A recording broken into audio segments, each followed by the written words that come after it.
The world above is made possible with financial assistance from the Small Aircraft Manufacturers Association, Otis Spunkmeyer Incorporated, General Aviation News and Flyer, and others.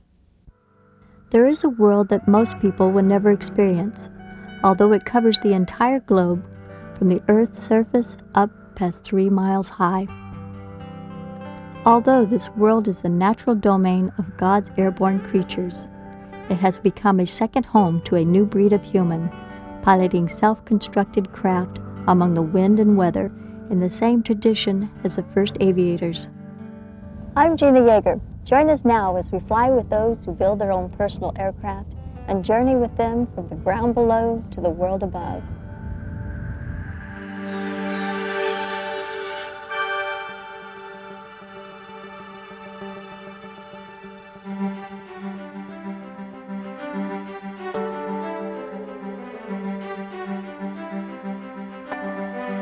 The tradition of home building, as it's called, is not new.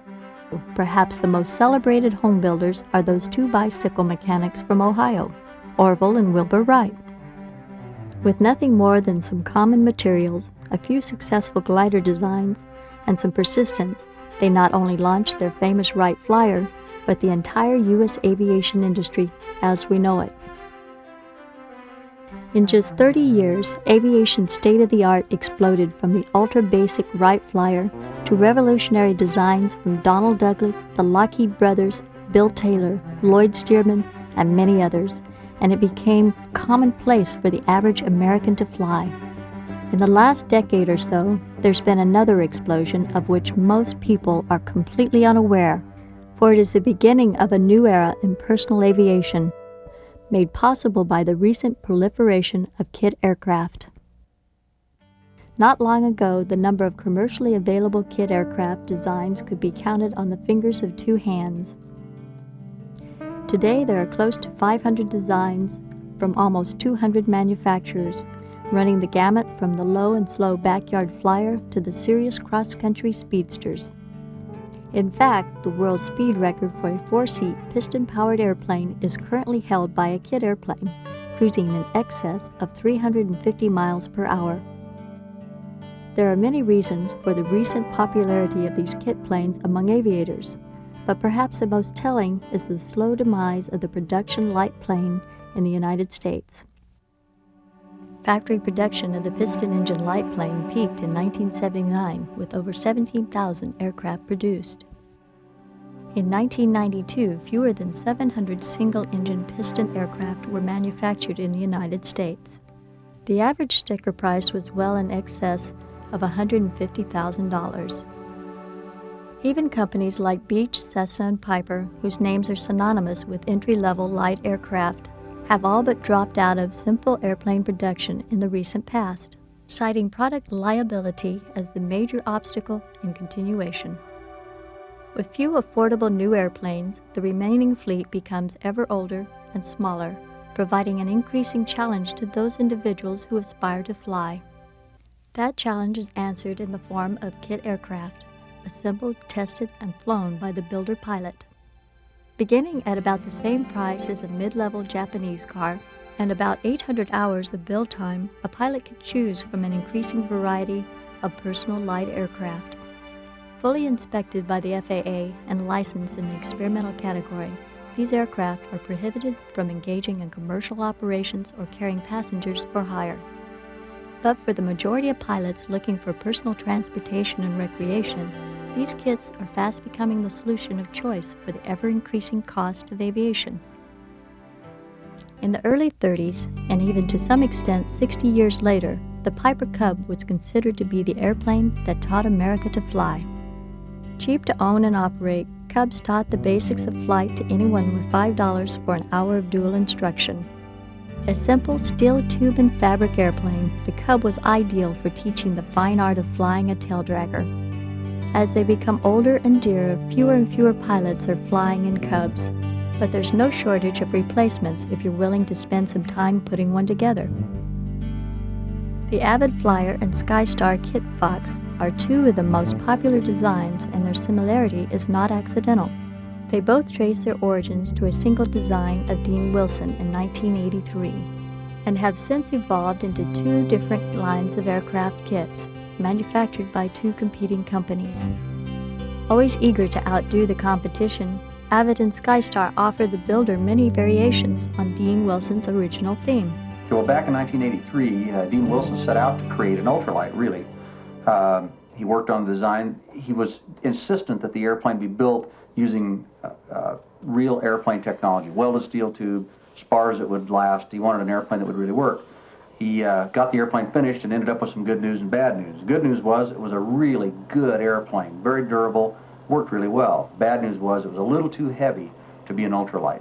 But the airplane performed so well, he decided to go ahead and produce it anyway, and it kind of created its own niche in the light kit plane industry. We are an entry-level, high-performance airplane. In 1984, we introduced the Model 1 Kit Fox. That was a very basic, very simple, lightweight, inexpensive, no-frills airplane. In fact, it was so simple and basic that it had a rope starter, a hand-pull rope start like a lawnmower. And as time went on, customers demanded more and more frills and options and more fuel capacity for longer range and this and that required us to constantly upgrade the airplane and develop new options. It's been a great challenge and very interesting project along the way. It's been very rewarding. Unlike production aircraft, the manufacturers of these kits are free to incorporate the latest technology in their designs without undergoing an expensive and time-consuming FAA certification process that tends to freeze improvements in light plane design. Although the basic tube and fabric design of the Avid and SkyStar is decades old, the materials used in airframe construction are much improved from the days when the Cub was new. This is also true in engines. Although many kit aircraft specify traditional airplane engines, the Avids and SkyStars offer smaller, more efficient, and less expensive engines as part of the kit package. Two-stroke engines are now commonly found powering this class of kit plane through a device known as a PSRU, or Propeller Speed Reduction Unit. Although these fast-running engines require major overhauls every 500 operating hours or so, the builder can do the work for a few $100s instead of paying a licensed mechanic close to $10,000 to overhaul the typical light aircraft engine. It's no wonder that more and more pilots are turning to kit aircraft for the sheer economy of lower-cost flight hours. When I moved up to the mountains here, I sold a more expensive plane that I had a partnership in, and I wanted to get something that was something I could afford to fly and maintain. I had a Cessna Skylane, so it's considerably different. And I wanted something just for hopping around and for pleasure.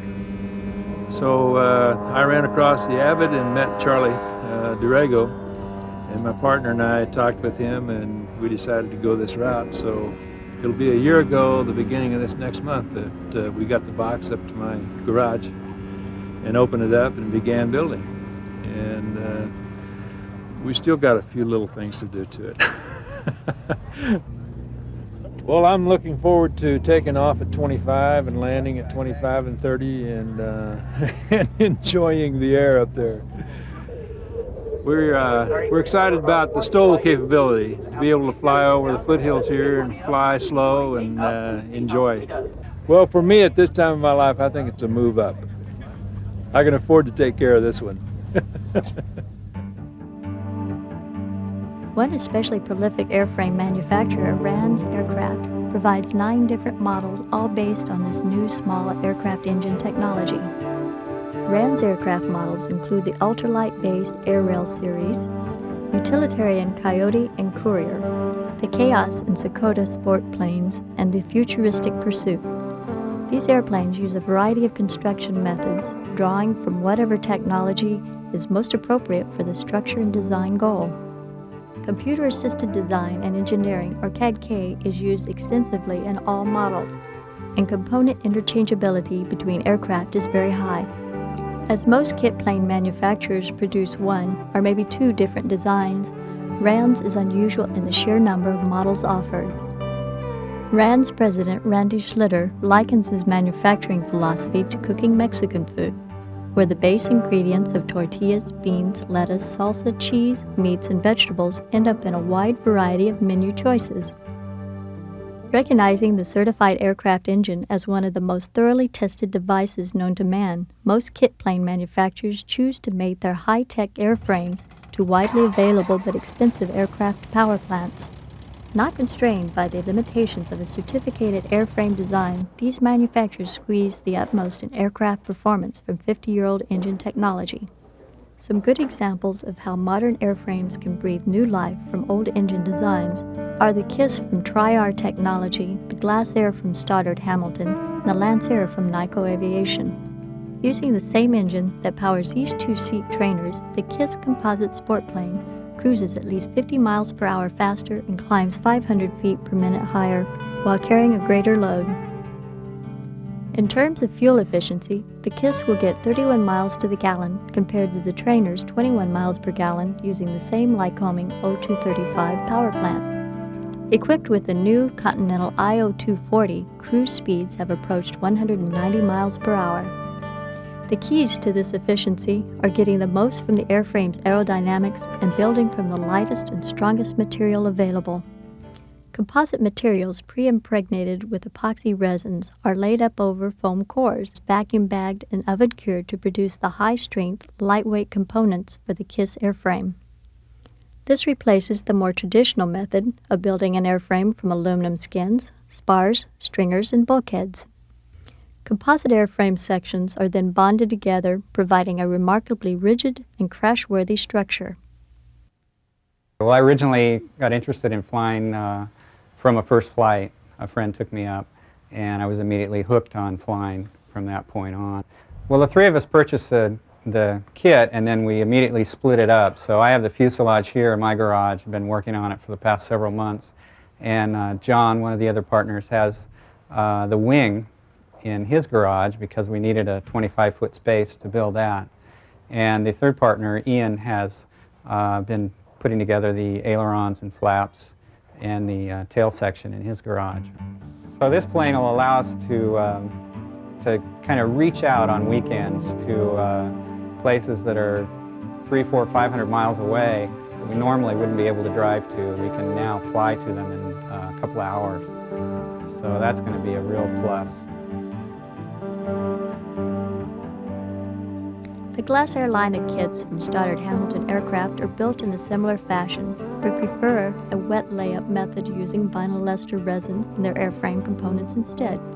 Designed with bigger engines and more complexity in mind, these kits are serious cross-country travelers sporting cruise speeds between 200 and 270 miles per hour and are capable of outstanding aerobatic performance in the right hands. The mission profile of the Glass Air is that it's a great cross-country airplane, comfortable, quiet, and that seems to be the use that most people put it to. The nice thing, side benefit that it offers is that it's an aerobatic airplane, and for the person that wants to go up and satisfy the itch to go upside down or to do a roll or to just play a little bit of fighter pilot, that's great. How well a company like Stoddard Hamilton meets these goals can be best judged by the last person in line, the kit builder. We bought a Glass Air 1 RG, built that in 2.5 years. It's been a very fine airplane, absolutely no problems. We had a good experience building it, and so therefore when we decided to build another one, we went with a 2S RG, which is should be a better airplane. We went up to the factory and took the tour, and were very impressed with the airplane itself, and decided to build it. Yeah, and it sure is easier for two people to build a kit because you get a little bit of synergism there that you just impossible to have by yourself. I would say if you're really interested in building one, this is a fine airplane to build. Another company that's engaged in refining the state-of-the-art for composite aircraft is Nikko Aviation, creators of the world record-setting Lancer 4. Powered by a 6-cylinder Continental TSIO 550, pilot Dave Morse flew the factory's Lancer 4 from Los Angeles, California, 2,235 miles to Lakeland, Florida on April 18, 1993, setting a course speed record of 370.5 miles per hour for a piston-powered 4-seat aircraft. 3 years ago, I had no intent to design a 4-place aircraft. I thought the production planes were suitable Now with a family of 4, I don't like production airplanes. I fly Lance Airs. I needed a 4-place. I didn't see the purpose of designing a plane that would basically duplicate what the production craft do now. Well, I think to summarize the value of this plane is I think it puts a heartthrob back into flying. We have a lot of people that are building this plane that had gotten into flying, gotten out of it, and they're back into it because they just love the look of this plane and what it can do. Cross-country flying has never been better than this. Airlines are getting worse, so I think this could easily be the cross-country plane for the 90s and the year 2000. Well, the plane has actually exceeded our expectations, and we're tickled pink with it right now. Sometimes an aircraft designer will take a good design and make it superb. This is exactly what Dave Ronenberg of Experimental Aviation did with Burt Rutan's original Very Easy and Long Easy designs. Having been involved with the construction of 7 of Rutan's airplanes, Ronenberg had some ideas about making them better and getting the design back into the air. The airplane needed more room, it needed more horsepower, and it needed to be able to expand into all of its potential. And so many things ended up needing to be changed. To do that safely, the Berkut came about. He gave the fuselage more space, retracted the landing gear, incorporated a carbon fiber rollover structure in the fuselage, and installed a 210 horsepower engine. The Berkut was born. It's no wonder that a high percentage of Berkut builders are either current or retired fighter pilots, as the handling and performance of the Berkut is more like a modern military fighter than the typical kit airplane. To me, this aircraft most closely approximates the fighter aircraft that I spent 20 years in. The seating position is very reminiscent of the F-16 with its recline. This is also something that makes the aircraft more G-tolerant airplane for the pilot. I've had this airplane up to 7.5 Gs, and while I don't expect that most customers will get there, it's nice to know that this airplane is strong well beyond that loading. This aircraft to me probably comes as close to the ideal home-built aircraft as any. As I said, it's efficient, it's fun, but it's also very safe because of the basic Rutan canard design. When I first saw the Long Easy and the Very Easy, all of Burt Rutan's designs, this is the kind of stuff that I used to doodle in English class, in math class. And I didn't know it at the time, but when I saw that airplane, I realized this is the closest thing to the essence of what the dreamer in me is all about. Dick Van Grunsven is another home builder who took an existing design and improved it, ultimately creating a whole new airplane. Van, as he's known to his friends, started with a Stitz Playboy and replaced the externally braced fabric-covered wing with an all-metal cantilevered wing and called it the RV-1. A few more improvements resulted in the RV-3 single-seat sport plane, and Dick's friends soon wanted to build one of their own. The RV-3 was stretched to allow carrying a passenger, and the RV-4 was born. Some people objected to riding in the back of the RV-4, so Van widened the fuselage to allow side-by-side seating, and the RV-6 was created. The addition of tricycle landing gear resulted in the RV-6A. All of Van's designs are remarkable in that they can easily cruise around 180 miles per hour, but they have a slow landing speed of about 55. This makes them ideal for operating from a wide variety of paved, grass, and unimproved airstrips. One of the most attractive features of the RV series is the relatively low kit price. The trade-off is that there's a fair amount of finishing work involved in getting the components ready for assembly and installation. Ever since I started to fly, I've just always wanted to build my own airplane. And I just decided that I know absolutely nothing about building airplanes, but why not go ahead and jump in and do it anyway? And so I did. The metal kit plane comes in all shapes and mission profiles. A rugged backcountry performer, the Murphy Rebel, can be quickly assembled by using blind rivets and without requiring the construction of wing or fuselage jigs. The Rebel airplane was designed with a simple construction, as simple as we can make it. We tried to keep the parts number down to a bare minimum, simply because someday we hope to certify the airplane and we know we will have to build it ready to fly. That's one of the reasons we spent so much time and taken so much care in building the parts and making the proper dies and stamping dies and pressing dies for the airplane. so that we know it will go together correctly. The Rebel cabin is spacious by kit plane standards, designed for carrying big people or lots of stuff. The panel is also big enough to fit whatever instrument group and radios you desire for your particular type of flying. Everything about this airplane suggests a utilitarian personality, and it's no wonder that it's sometimes called the Mini Beaver. In fact, its resemblance to the famous de Havilland Beaver is not entirely coincidental. One of the engineers involved in the design of the Rebel worked on the original Beaver for de Havilland. If an all-metal low-wing sport plane is more what you desire, the Zenith CH-601 could be just the ticket. The 601 is simple, rugged, and also built with an abundance of blind rivets. Its designers engineer Chris Heinz and his son Sebastian believe in avoiding unnecessary complexity for the sake of aesthetics. The Zenith 601 is so straightforward that Sebastian and a small team of workers can fully assemble and test fly a 601 during the 7-day span of most of the larger experimental aviation conventions. At the opposite end of the kit plane spectrum, far removed from the simple aircraft design for recreational flying, is the largest kit available, the Cirrus VK-30. This beautiful composite airplane can seat 5, uses a conventional piston aircraft engine in a pusher configuration, and looks more like a jet than not.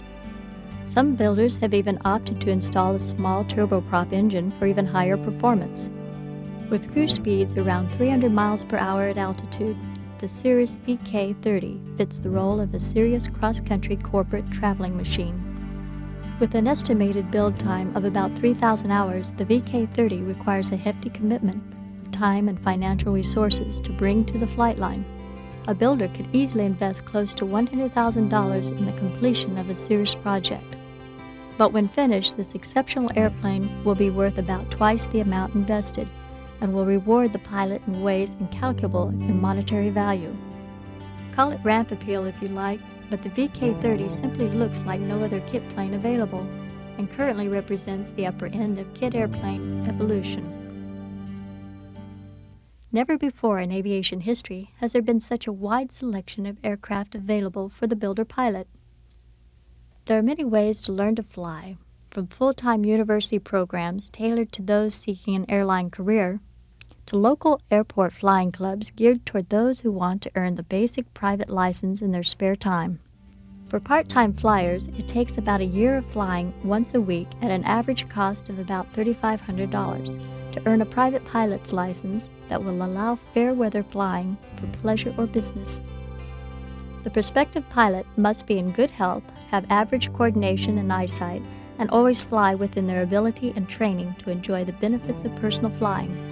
When good judgment is used, flying is extremely safe, so much so the novelty of any aviation accident commands a high degree of media attention. But be warned, flying is highly addictive, and the only known cure is more flying. And for those who are affectionately known among the pilot community as rotorheads, there is a growing number of kit aircraft solutions available.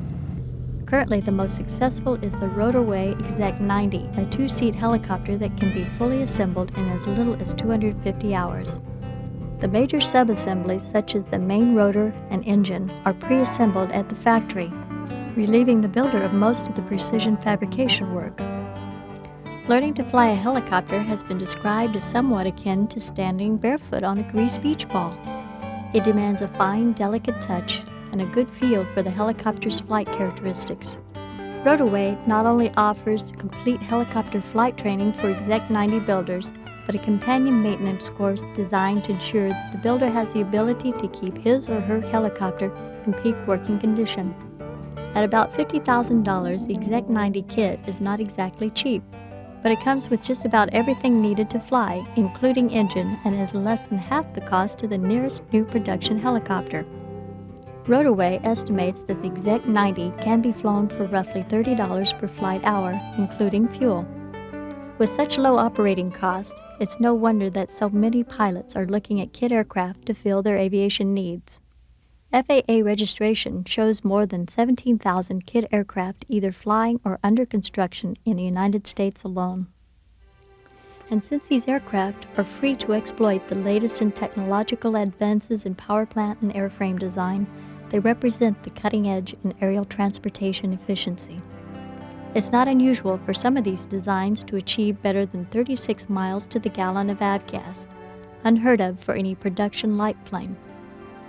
Many countries allow kits to be built and sold by distributors as primary aircraft for training and personal use, and the FAA is not far behind in creating similar certification standards for the United States. In concert with industry organizations such as the Experimental Aircraft Association and the Small Aviation Manufacturers Association, the FAA has accepted many of the less expensive certification methods currently used in Europe and Canada. Although you won't be flying commercially on a kit aircraft in the foreseeable future, you will see more and more of them replacing the vanishing breed of production light airplanes. And if you look closely, you'll find their numbers are steadily growing in hangars, on the airport ramp, and in their natural environment, the world above.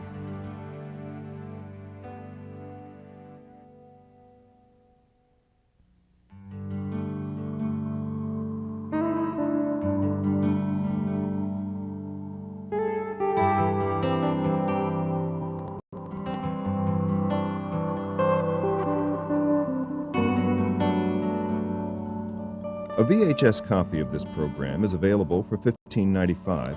If you'd like to find out more about the fascinating world of grassroots flying, an information pack is also available for $7.